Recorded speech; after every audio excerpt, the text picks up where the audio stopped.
Salut tout le monde, c'est Anto, j'espère que vous êtes tous très bien car moi ça va plutôt bien. Alors aujourd'hui on se retrouve pour une vidéo complètement inédite, c'est-à-dire je vais vous donner mes pronos de la Ligue des Champions, des huitièmes de finale de la Ligue des Champions qui va commencer le 18 février. Donc voilà, donc il y a plusieurs youtubeurs déjà qui ont fait ce genre de vidéo, mais moi j'avais envie aussi de donner mon avis sur ces huitièmes de finale, car il y a franchement des super affiches, et après on fera un bilan sur une deuxième vidéo, sur si j'ai été bon dans mes pronostics, et parler un petit peu des matchs qui nous ont le plus marqué. Donc voilà, donc je vais tout simplement parler, vous allez voir quelques photos tout au long de la vidéo des joueurs que je vais citer ou des équipes. Je vais essayer de faire ça bien comme je peux, c'est la première fois que je fais ce genre de vidéo. Donc voilà, allez, donc on est parti. Alors on va commencer directement dans le vif du sujet par Dortmund PSG. Donc honnêtement, franchement, je vois quand même le PSG passer. Pour plusieurs raisons. Déjà, je trouve que cette année en Ligue des Champions, ils ont encore un peu plus d'expérience, on va dire. Et le gros point fort, je dirais, c'est surtout qu'ils ont recruté Keylor Navas. Ils ont enfin un grand gardien qui est capable, où c'est que là, il n'y a pas d'histoire avec la hiérarchie, c'est lui et personne d'autre. Et lui, il a l'expérience de la LDC. Contre le Real, si je me trompe pas, quand il y a eu 2-2 à Bernabeu, il a fait largement le taf, c'est lui qui a sauvé le match. Et là, je peux regarder même par rapport aux stats, hein, si je me rappelle bien, le PSG a encaissé que 2 buts dans toute la phase de groupe, c'est-à-dire c'est la meilleure défense des phases de groupe de la LDC. On a marqué 17 et on a encaissé que 2 petits, les deux seuls au Real et c'est tout. Donc franchement, c'est vraiment très très bien, ils ont fait 0 défaite, troisième meilleure attaque. Donc il y a que de points positifs. Après bon c'est sûr, faudrait pas qu'il y ait de blessés à ce moment-là. Là où je tourne la vidéo, on est à fin janvier. Mais bon pour l'instant c'est quand même très bien parti. Après en face donc il y a Dortmund. Dortmund en Ligue des Champions ils ont fini deuxième.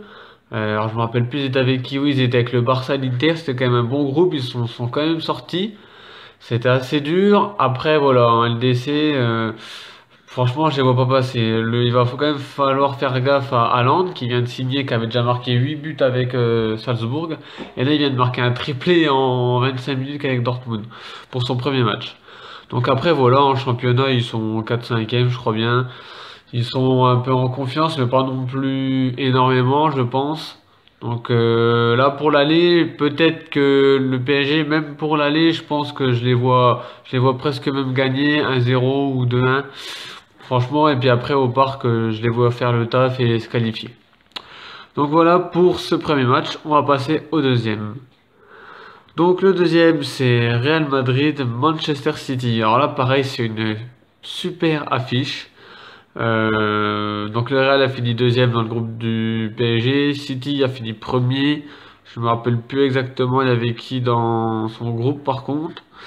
Après ce que je peux dire du Real, eh ben c'est que ouais, c'est qu'ils ont fini deuxième. Après voilà, ils ont quand même pris 3-0 au parc. Ils ont quand même eu du mal contre Galatasaray et Bruges. Après voilà, en face il y a City. City c'est 16 buts de marqués, seulement 4 encaissés, meilleure attaque pas en LDC mais meilleure attaque et de loin en BPL. Avec un De Bruyne qui fait des passes d'ess en veux-tu en voilà. Agüero pareil qui marque beaucoup beaucoup de buts. Donc après voilà, Real, Manchester City, le premier match au Real. Je pense que peut-être que le Real va quand même gagner, peut-être 1-0 ou même 2. Mais franchement au retour City, je les vois gagner contre le Real et puis se qualifier pour les quarts de finale. Après, je pense que ça va quand même être serré, mais je pense que le City a quand même une très très bonne attaque. Offensivement, franchement, ça va être. Ils sont quand même assez violents. Défensivement, ils ont quand même pas encaissé beaucoup de buts dans leur groupe. Là, bon, après, c'était pas la meilleure groupe, je crois bien. Mais je les vois passer quand même. Donc, moi, je dirais quand même Manchester City. Après, troisième match, c'est peut-être la plus petite affiche de ces huitièmes de finale. C'est Atalanta contre Valence. Alors là, franchement, c'est déjà l'Atalanta, on va dire entre guillemets considérer que c'est le petit poucet de la compétition. C'est sa première participation. Ils ont très très mal démarré. Ils ont fait 3 défaites de suite. 4-0. Perdu 2-1 et après perdu 5-1. Et bah je crois bien que c'était à City. Ouais, je crois qu'ils étaient dans le groupe de City. Donc après ils ont quand même des bons joueurs, ils ont Muriel, Ilicic, Gomez, ils ont des bons petits joueurs qui peuvent faire le taf et justement ils ont montré qu'ils étaient capables de revenir parce qu'après ils ont réussi à finir en beauté et se qualifier de justesse. Ils sont quatrième, 4-5e en Serie A donc ils tournent bien. En face il y a Valence qui ont fini premier du groupe, égalité avec le Chelsea si je me trompe pas. Après bon ils ont eu ouais c'était un groupe quand même équilibré, ils ont quand même sorti l'Ajax, ils ont fait des bons scores, mais je sais pas pourquoi moi je vois bien l'Atalanta passer. Ils ont quand même eu une très bonne attaque, je crois que je me demande bien si c'est même pas la meilleure attaque de Serie A. En LDC c'est pas la même parce qu'ils ont pas du tout l'expérience, mais là leur premier match à domicile, je sais pas pourquoi Valence je les vois pas faire un match de ouf. Je les vois pas faire un match de ouf. Après je peux me tromper, on verra bien, mais moi je vois bien Atalanta poursuivre l'aventure en Ligue des Champions. Donc voilà, après j'espère que ce sera un beau match pour nous regarder. Je sais pas si je regarderai vraiment. Ce serait bien si je peux, j'essaierai de le regarder pour en parler après. Mais voilà, moi je verrais bien l'Atalanta quand même. Ensuite, quatrième match de cette LDC. Alors là, ça va être un gros match Atlético Madrid contre Liverpool. Alors là, franchement, ça va être un match, je sais même pas si c'est le match à regarder avec celui du Real peut-être. Là, c'est vraiment le match. Donc d'un côté, on a Liverpool, on connaît tous Liverpool, champion en titre de la LDC. Là, ils sont phénoménales en première ligue. C'est incroyable ce qu'ils font. Donc ils sont encore bien partis pour gagner le titre. Après, qu'est-ce que je peux dire d'autre? Ils ont quand même fini premier du groupe à un point de Naples et ils avaient perdu quand même à Naples 2-0. Donc on voit qu'ils sont quand même très forts, mais ils sont pas non plus imbattables. Donc voilà, après ce que je peux dire, on connaît que derrière il y a Van Dijk, devant il y a le 3 trio Salah, Firmino, Mané qui est quand même incroyable. Ça va super vite, c'est super fort, donc voilà, de toute façon on connaît l'équipe par cœur, je pense. Donc voilà, et après en face il y a l'Atlético qui est quand même pas du tout le même style de jeu, qui joue plus en bloc un peu reculé, qui encaisse très peu de buts, mais qui en marque pas beaucoup non plus. C'est pas du tout le même style de jeu, mais alors, du coup, je suis curieux de savoir ce que ça va donner contre Liverpool.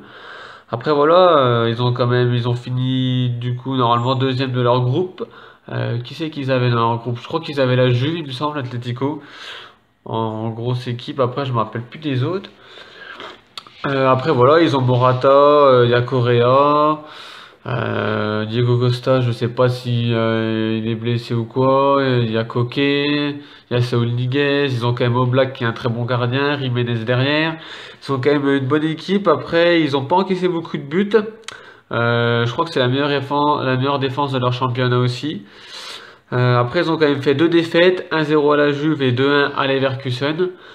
Donc on verra bien ce que ça donne. Moi ça va être un match serré je pense, mais je vois quand même Liverpool passer. On a vu Atlético-Liverpool, ouais, je verrai bien un match nul. Je pense que l'Atlético va quand même donner tout ce qu'ils ont sur ce match-là, mais après je pense que Liverpool est quand même vraiment très fort. Je pense qu'ils vont réussir à tenir. Et après au match retour, pardon, à Liverpool, ça va. Je pense que ça va dérouler, à mon avis. J'irai pas jusqu'à dérouler, mais je pense qu'ils vont quand même gagner. Liverpool va quand même l'emporter pour se qualifier. Voilà. Ensuite, on continue avec Chelsea-Bayern. Alors là, pareil, ça peut être un bon petit match aussi, franchement pas mal. Chelsea qui a fini deuxième égalité avec Valence. Du coup, comme je le disais, ils ont fait qu'une seule défaite. Donc après, voilà, Chelsea, ils sont pas trop mal cette année. Il y a Tammy Abraham devant qui est très bon. Après, qui c'est qui est performant en ce moment? Bon, bah bien sûr, ils ont Kanté qui est très fort. Après, voilà, si, ils ont quand même une bonne équipe. Après, bon, en face, c'est quand même le Bayern. Le Bayern, dans leur groupe, ils ont fait 6 matchs, 6 victoires, 24 buts marqués, 5 encaissés. Meilleure attaque de Ligue des Champions, avec notamment un Lewandowski qui est très fort au top de sa forme, qui est vraiment super fort et très productif en nombre de buts. Après voilà, le Bayern, ils ont l'expérience de la Ligue des Champions, c'est quand même souvent qu'ils atteignent le dernier carré. Donc pour toutes ces raisons-là, je vois le Bayern passer. Enfin, franchement, je vois le Bayern passer, même si le premier match est à Chelsea, voilà, le Bayern, je les vois passer quand même. Donc voilà, j'en ai pas plus à dire sur ce match-là.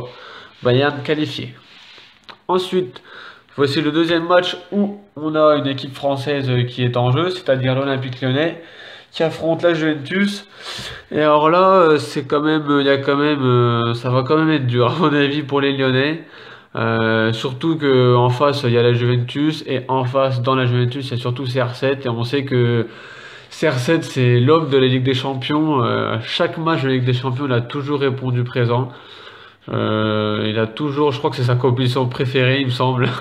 Il est toujours très très très fort. La Juventus a fait zéro défaite dans ce groupe, donc ils sont très costauds. Et en face, il y a Lyon qui avait fait des bons matchs quand même dans leur groupe. Ils sont allés gagner au Leipzig. Ils ont quand même fini deuxième, bon, entre guillemets un peu de justesse, mais ils sont quand même qualifiés. Ils ont fait le taf. Après, le souci, ils ont perdu Depay, ils ont perdu Adélaïde. En sachant que Depay c'était un peu le leader de cette année-là, c'est lui qui remotivait un peu les troupes, qui était capable de un peu remotiver l'équipe et de sauver l'équipe.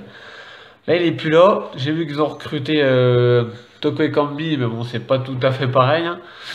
Niveau technique je pense que c'est pas tout à fait pareil. Et voilà, ouais, je pense que ça manque de leader et un petit peu de caractère dans cette équipe-là. Et même si le premier match est à Lyon, ouais, ça va être dur. Franchement, ça va être dur. Et je vois l'aventure s'arrêter là pour Lyon et la Juventus passer, qui a quand même fait une finale de LDC il n'y a pas très longtemps. Et surtout, CR7 qui peut amener l'équipe très très loin, quoi. Il est très très en forme en ce moment. Donc voilà. Après, bon, il n'y a pas que CR7 à la Juve. En plus, je parle de lui, mais il y a plein d'autres joueurs, hein. Il y a plein de joueurs. Il y a Dybala, il y a Douglas Costa, il y a Matuidi. Bon, il y a De Ligt derrière qui est pas au top de sa forme. Mais voilà, je vois la Juve passer pour les huitièmes de finale et se qualifier en quart de finale. Ensuite, avant-dernier match, c'est-à-dire c'est Tottenham-Leipzig. Ça va être un beau match, franchement intéressant. Tottenham qui a fini deuxième du groupe normalement, Leipzig premier. Tottenham, bon, ils ont quand même fait deux défaites dans leur groupe. Par contre, qui c'est qu'ils avaient dans leur groupe? Eh bien, ils avaient le Bayern, oui, qu'ils ont pris une grosse volée 7-1. Alors après, oui, ils ont de très bons joueurs, hein. Il y a Son, Kane. Moi, j'en entends pas parler en ce moment. Je sais pas s'il est blessé ou quoi. Il y a Lucas. On sait qu'ils ont quand même fini en finale l'année dernière. Après, bon, on s'y attendait pas trop. Après, bon, il y a Mourinho qui est arrivé dans l'équipe. Puis en championnat, ça va à peu près. C'est pas trop mal. Il regagne un petit peu. Après, franchement, je pense que ça va quand même être dur contre Leipzig. Leipzig en championnat, bah, qui est premier, tout simplement. Quand même premier devant le Bayern, devant Dortmund, devant toutes ces équipes-là. Thibaut Werner qui est très très fort, qui marque. Ils ont qui d'autre? Ils ont Forsberg, je crois.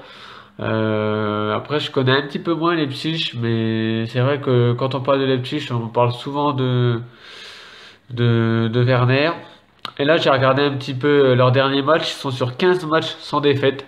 Donc, ils sont sur une dynamique, une super dynamique. Et même si le premier match est à Tottenham, je pense qu'ils vont soit faire un nul ou. Enfin, je les vois pas perdre. Ouais, moi, je vois les Leipzig passer et se qualifier pour les quarts de finale. Tottenham, ouais, je pense qu'il manque un truc. Il manque un truc pour Tottenham. Et les Leipzig sont vraiment très bien lancés.